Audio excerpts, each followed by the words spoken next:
Major support for these programs is provided by Bank of America, Merrill Lynch, and Perfect Building Maintenance, New York Community Bank, All Nation Renovation, Kilroy Architectural Windows, New York's Window Company, Greenberg Traurig, LLP, M&T Bank. Additional support is provided by AVR Realty Company, LLC, Briarwood Organization, Capital One Bank, C.B. Richard Ellis, James Orphanides, Centurion Holdings, Cushman & Wakefield, Dimes Savings Bank of Williamsburg, Douglaston Development, DDG Partners, Eastern Consolidated, Hal Fettner, Durst Fettner Residential, Stephen Napolitano, First American Title Insurance Company, Friedman, LLP, Accountants and Advisors, Gemini Real Estate Advisors, LLC, Genova, Burns and Giantomasi, Grubb and Ellis, Investors Savings Bank, Jack Jaffa and Associates Real Estate Consultants, James D. Kuhn Real Estate Institute at Syracuse University, Madison Realty Capital, Massey Knackle Realty Services, Meridian Capital Group, Margolin Weiner and Evans, LLP, Certified Public Accountants and Business Advisors, Newmark Knight Frank, RAL Development Services, The Spandrel Group, LLC, Siami Development, SJP Properties, Sterling & Sterling, Urban American, The Wickoff Group.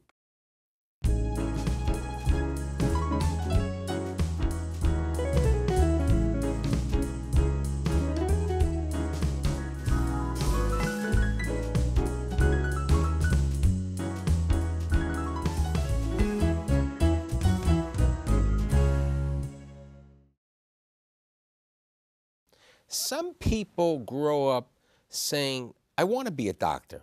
Some people grow up saying, I want to be a labor activist. But today, I have somebody who grew up wanting to be an attorney, a labor activist, a socialist, but really is a great humanitarian for the city of New York. Today, I have Dr. Stephen Safyer, who is the president and CEO of Montefiore Medical Center, which is the biggest hospital and the largest employer in the Bronx. I'm happy you're here today. It's a pleasure. So you're a Brooklyn boy. You're like me. You were born in Brooklyn. And, you know, we were talking about, you know, it's really great to talk about if you know about your grandparents and your relatives. Tell me about your grandfather, your mother's father, the bootlegger. So my grandfather on my mother's side made the trip to America, like many Jews did, just after the failed revolution in Russia in 1905. So he arrived in 1906, went to the Lower East Side, where familiar trail, and became a licensed seltzer distributor. I never realized he had to be a licensed seltzer distributor. I still remember the seltzer bottles are great. Yeah. So he became a licensed seltzer distributor and then worked for the Brofmans? Well, eventually he worked his way up in the beverage industry, and when Prohibition came to be, he saw an opportunity and was employed by the Brofmans and became the distributor in Brooklyn of illegal seltzer liquor. And other products. Illegal products. Now, so all joking aside, so you were born in Brooklyn, and your dad was much older than your mother, and he was a paper salesman, you said. Yes. And it's you and your brother, who's now a dean at Delphi, I believe? Yes. So at about the age of 2, you know, it was a great thing to move out to the island, and your parents scraped up some money, and they moved to Malverne, Long Island. What was Malverne like at that time? Were there farms? I mean, when I tell stories about people, and I told the story about Valley Stream, the guy said, we really had farms over there. Yeah, I think it's interesting. When I tell people I grew up on Long Island, it conjures kind of strip malls and suburban sprawl. When I moved there to Malverne, it was lovely, green everywhere, forests, you know, old forest, and actually many farms, and it was a terrific place to grow up. Lots of sandlots, very safe, very warm, tight community. But you were saying it was very interesting. This was, in the 50s. It was a time, of Brown versus Board of Education, integration, Malverne, Lynbrook, other places. What happened when you were growing up? So in the late 50s, following Brown versus the Board of Education, there was a focused drive in the North to integrate the schools. And Malverne was targeted for a number of reasons. Its demographics, its locale, and the adjacency of what was essentially a segregated area. Malverne proper was very working class. You had the Jews, you had the Irish, you had your Italians. Exactly. And people got along great. But you weren't far from Roosevelt, which was black. Roosevelt was a poorer African-American community than Lakeville. And Lakeville was the adjacent community. To Malverne, and that's where Floyd Patterson was from? Floyd Patterson was living there, yes. So during high school, Stephen's an athlete, track and field, baseball, could have been a point guard for basketball, but weren't. And, but you were, and you met this guy who happened to become a major labor leader who you've known through your entire life, Bruce Rayner, who grew up in Lynbrook. Lynbrook. And same school district. Same school district. And you, while you're in high school, you're always working during the summers and everything. And then you decide that, because of your background, your activism, you wanted to go to law school, you wanted to become a lawyer.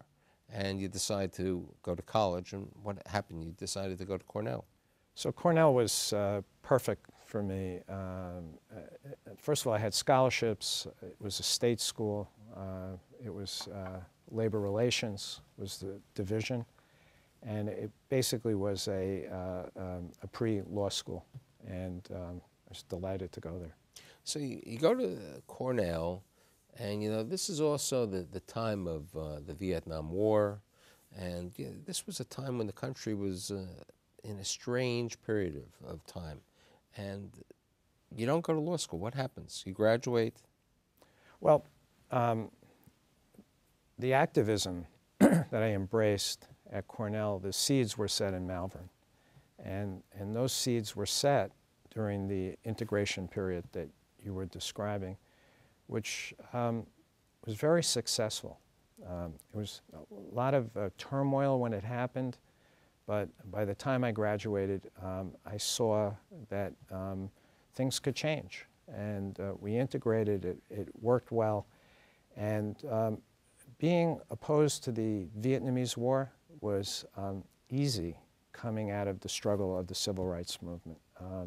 To me, it made all the sense in the world. It was illogical to be fighting this war on the other side of the world, basically with poor kids who were scooped up from because they had no other future. Now, but when you were in college, you were also a member of SDS. What was SDS stand for? Students for a Democratic Society. Yeah, and so you graduate and you decide to go to Chicago, very warm weather place, and you go to Chicago, and it's interesting, I didn't realize that industrial affairs and your education would make you a carpenter. How did you become a carpenter? I had to earn a living. I mean, what type of carpentry did you do? One that was improving as time went along. So you stay in Chicago. Do odd jobs. I worked for people. I built various different So how did you decide Chicago wasn't there, and then you decided to go out to San Francisco? Well, Chicago was a place that I had some familiarity with. I had friends who wanted to go. We were in a group that had come out of SDS, and there was a lot of struggle there. And we immersed ourselves and became part of that struggle. And then San Francisco? Well, that was a nicer place to be, and also a place with a lot of activism. So the activists, at this time your father had passed on, and activist people like to give back to the community, and something you decided that. How did you decide you want to become a physician? The life of an activist especially as Vietnam was winding down and many other things were accomplished, just didn't seem like a career. And quite frankly, a lot of what was happening was chaotic and not productive. There was a little bit of cannibalism among the activists.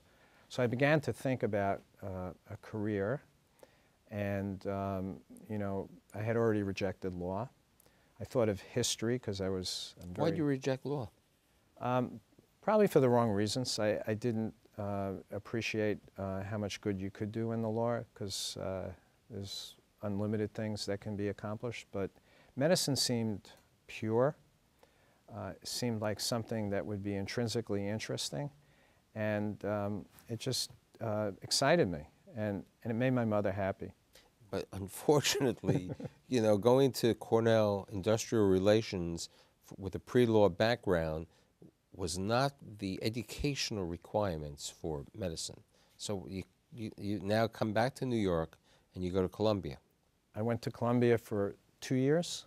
I had to take 160 credits. Basically, I had to do all of the math and science that a pre-med does.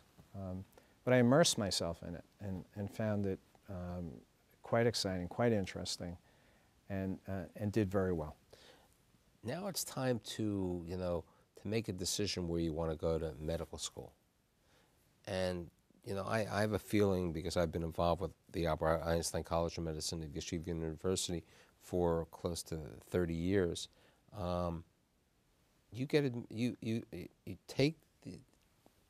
send your application, and you go to Einstein, and as many people, when they see Einstein and they see the involvement and they hear the fact that Albert Einstein, why he gave his name to the school and everything, you decided you want to go to Einstein.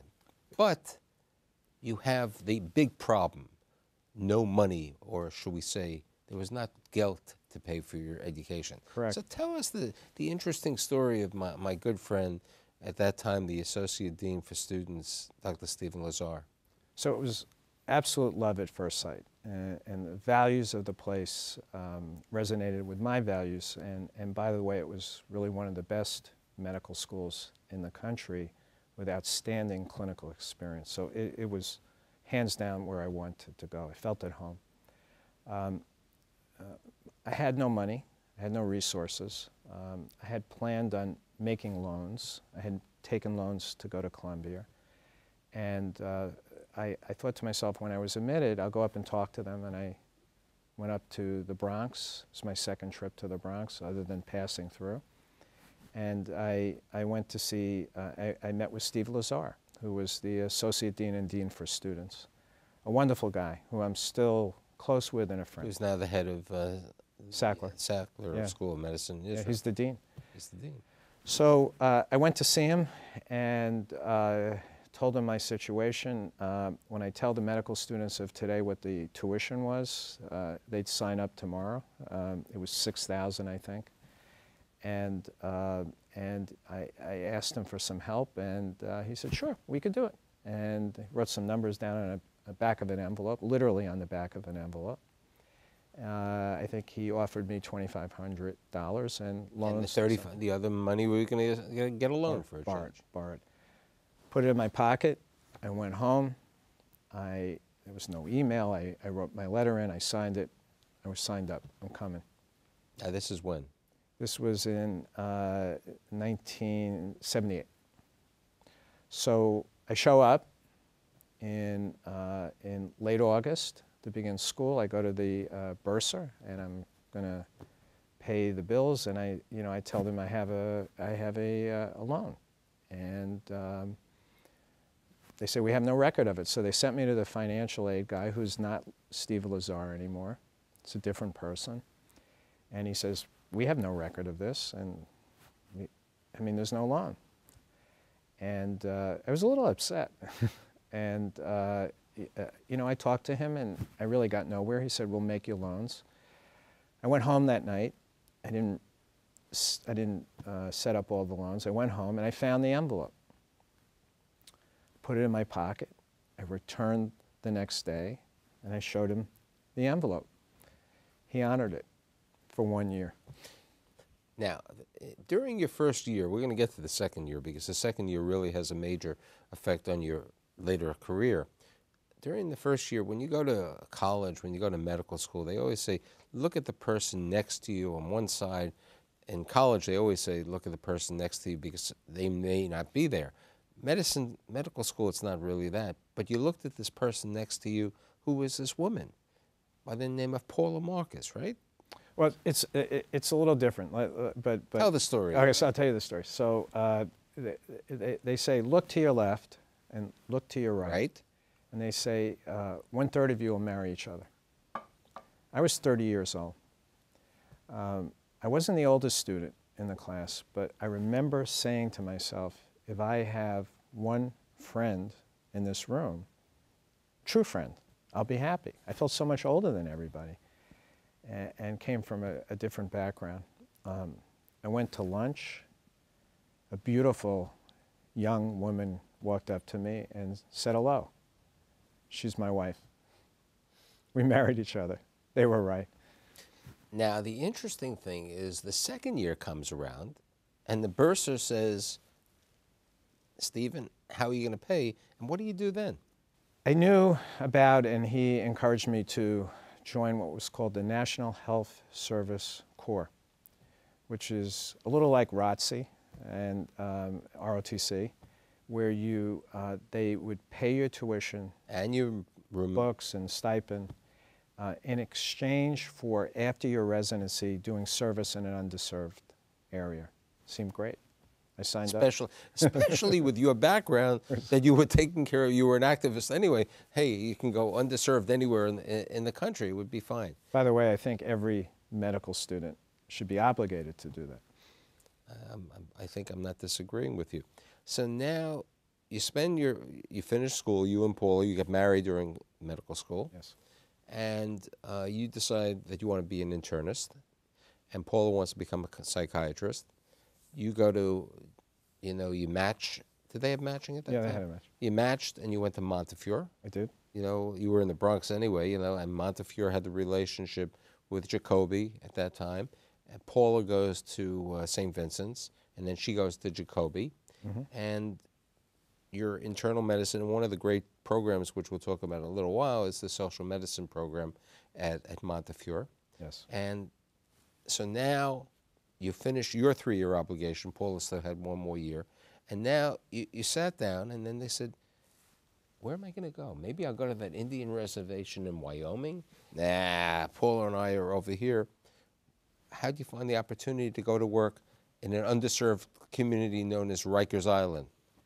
Well, when I was at Einstein, I did a rotation to Rikers Island because it was affiliated with Montefiore, and it was offered as a rotation. And I found it interesting. In those days, it was before HIV, but there was a lot of illness in young men, venereal disease, a lot of infectious disease, which I was interested in. So I stayed in touch. I did some rotations there. I did some projects there. And they had 8 slots, and they offered me a slot, so it was a Montefiore contract with the city of New York. And it fulfilled my obligation to the health service. As long as you had 3 years. You had to give 3 I had years. to stay 3. Now, Paula had to stay 4 because she got the scholarship. Well, she had to stay 4 because she began earlier, yes. Right, so she had 4-year obligation. Yes. Now, you go in there in what, in 1984? 85. 1985, and the city is in financial difficulties. And there, and as we were saying, very few people realize, people thought that TB, tuberculosis, had been taken care of years ago. But there was a major tuberculosis out problem at Rikers. Tell me about that. Well, if you remember back then, it was before, in 85 they developed a test for HIV. Before 85, between 79 and 85, it was a growing threat to the health of the population, especially in certain populations, drug using. And a lot of those people were at Rikers Island. So we knew once we had the test that 25% of 125,000 people who came through had HIV. they're infected. And at the beginning, there was no treatment even. And what got introduced in the environment that had a high concentration of immunocompromised individuals because they had HIV infection was tuberculosis.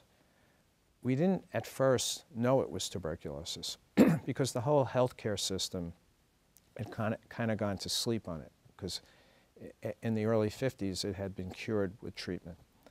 But it had come back in, and we were taking care of patients that had pneumonia, and they weren't getting better on conventional antibiotics. And at some point we said to ourselves, I have tuberculosis. And it made sense. They were not getting better, they have pneumonia, they're coughing, and they're spreading it. So this was a serious situation because there was the potential to spread it to the general population, or to the people working there, the clinicians. I mean, all the clinicians. Right. So this was a big deal. And as you point out, the city was essentially broke. It had withdrawn from funding a lot of public health activity, and the Tuberculosis Bureau basically was a very sleepy bureau, not an activist one, and my job was to wake them up. Tell you an interesting thing. A young physician named Tom Friedan had trained at the CDC after doing his infectious disease training, and came as an officer from the CDC to New York, to the TB Bureau. He later became the Commissioner of Health, and still later, right now, is the head of the CDC. But he was a young officer there, and at the same time, Peggy Hamburg became, who was a young, just out of trainings, you know, similar, we were all knew each other, became the Commissioner of Health under Dinkins.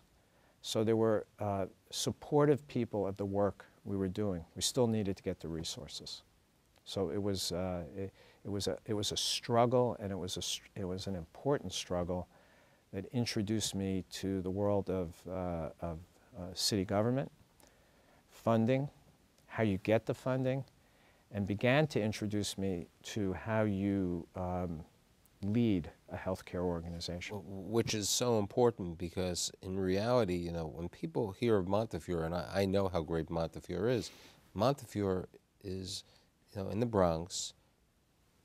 A good portion of it is socialized medicine in the manner that it comes from the government support. How much would you say comes from government support? Too much. I mean, 80%. 80%. And, you know, when you're depending on government support, it's a difficult thing. So the key is knowing how to run the system. So now you're at Montefiore, really you're at Rikers, but you're really with Montefiore. And during that period of time, you meet the legendary Spike Foreman. I met him, I first met him at Rikers Island. He was the new president, and he did a tour of what was, of all the different sites. At that time, we had about 400 people working at Rikers Island, so it was a significant division, and it was probably about a $40 or $50 million contract. Now, your role just before you joined Montefiore in 1993 was what? Well, I worked for Montefiore my entire career. Right. I turned resident at Rikers Island. But soon after coming to Rikers Island, it was one of those places where my career path got changed, and I gained a lot of responsibility rapidly because it's a little like city government, so and health and hospitals. So I was the medical director, and had considerable authority. I wasn't the top person yet. And now you joined Montefiore in when? 93 full time. You leave Rikers. I left Rikers in '93, and to be the chief medical officer at Montefiore. Yes. And let's talk about Montefiore. I mean, you became the president in 2007. Yes. But over the period of time, let's talk about the growth of Montefiore and what's happened, and, you know, with all of the healthcare clinics and the the centers around the Bronx, because the Bronx truly had a decay in the 70s and the 80s. You know, when people moved to Co-op City, the change of Bronx and the fires and everything else. So when the Bronx was burning and the middle class fled, and the majority of them, the working people, went to Co-op City, the doctors followed. Hospitals depend on physicians, and it was a non-employed model. So these were private practicing physicians who were living in the borough who could no longer make a living on essentially Medicaid or uninsured patients. In addition to that, Montefiore had gotten into some financial trouble, and the new administration had come in and straightened out a lot of the business practices that in the following the previous CEO, in the in-between, there had been you know, a lot of you know, really not very focused activity. So the new team began to build a different financial model, one that sought to be profitable, but also sought to fulfill a vision that was in tune with the values of Montefiore. So today Montefiore has the major hospital, has a children's hospital, and it has two other hospitals? So in between 1993 and the present, what we have, we've gone from 2 hospitals to 4, which includes a children's hospital. The aggregate, we have 1,500 beds. We've become a major academic medical center, doing absolutely everything that any academic medical center does across the country. Few people realize that Montefiore was the first heart transplant and a variety of... First liver transplant and one of the first... Open heart surgery. First open heart surgery and one of the first lung transplants. But a lot of those programs had dwindled. We've come back to them and we are building them. But, and we're an academic medical center because we're the university hospital for the Albert Einstein College of Medicine. So let's, you know, with 1 minute left, let's talk. Paul is a practicing psychiatrist today, and you have 2 daughters. Yes. Tell us about them. So Simone and Gabriella. And what's Simone do? Simone is finishing graduate work at graduate school at Columbia in social work. She's the activist. Gabriella, or Gabby, will graduate Barnard this year and is going to go to Mount Sinai Medical School. You didn't want her to go to Einstein? Oh, I would have wanted her to go to Einstein, but she got into a very fine, amazing program there, Humanities and Medicine. She was admitted early, and so you know, I think, you know... So she's the doctor. So she'll be the doctor.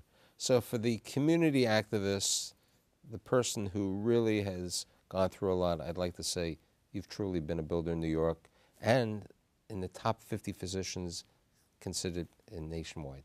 Thanks for being here today. Thank you, Michael. Appreciate it.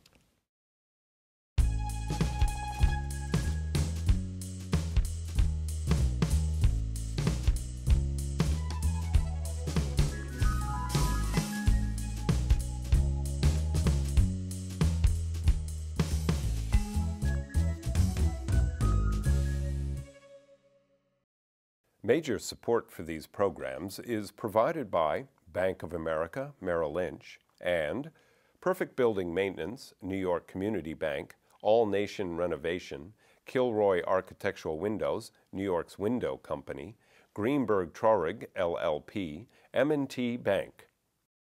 Additional support is provided by AVR Realty Company, LLC, Briarwood Organization, Capital One Bank, C.B. Richard Ellis, James Orphanides, Centurion Holdings, Cushman & Wakefield, Dimes Savings Bank of Williamsburg, Douglaston Development, DDG Partners, Eastern Consolidated, Hal Fettner, Durst Fettner Residential, Stephen Napolitano, First American Title Insurance Company, Friedman, LLP, Accountants and Advisors, Gemini Real Estate Advisors, LLC, Genova, Burns and Gian Tomasi, Grubb and Ellis, Investors Savings Bank, Jack Jaffa and Associates Real Estate Consultants, James D. Kuhn Real Estate Institute at Syracuse University, Madison Realty Capital, Massey Knackle Realty Services, Meridian Capital Group, Margolin Weiner and Evans, LLP, Certified Public Accountants and Business Advisors, Newmark Knight Frank, RAL Development Services, The Spandrel Group, LLC, Siami Development, SJP Properties, Sterling & Sterling, Urban American, The Wickoff Group.